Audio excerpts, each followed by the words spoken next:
достар, мен сабақтан кетіп жатырмын. Вот. Үйге алуға такой. Пришел турма. Короче. Менде қайтып потому что он ұзақтан. И прекратить завод. Онға беру мүмкіндігі аз. Поэтому я қайтып отыруға келеді. Егер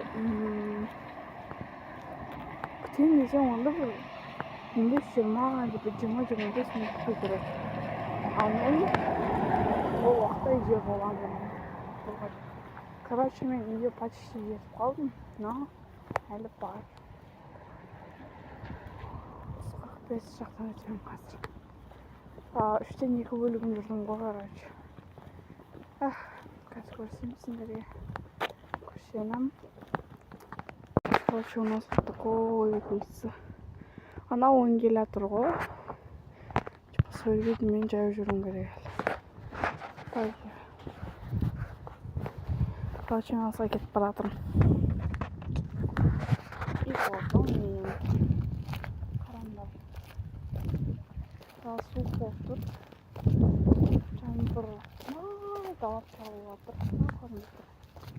Короче, анауын мектепке барам десе, мен үйде отырамын ол уақытта.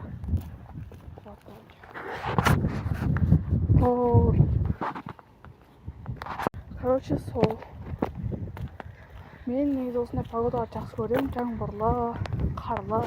Бірақ мен тем более сабақтан 7 сағаттан шыққан соң менде шаршап тұрмын. Үйге тез барғым келіп тұр. Поэтому қазір маған тұрған жоқ. Ой, я начал камнем. И вот. Поэтому шаршап тұрмын. И да суық болып тұр. И вот, короче. Шымкентте осындай ауа райы болып тұр. Осындай бұлтты болып тұр. Қар жауған сияқты суық негізі. И вот. Солай достар. Қазірше всем пока.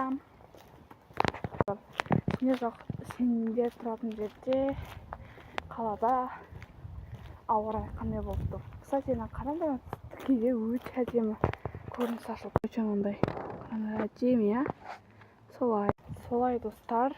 Осылай үйге қайтып жатырмын. Сол қазірше всем пока.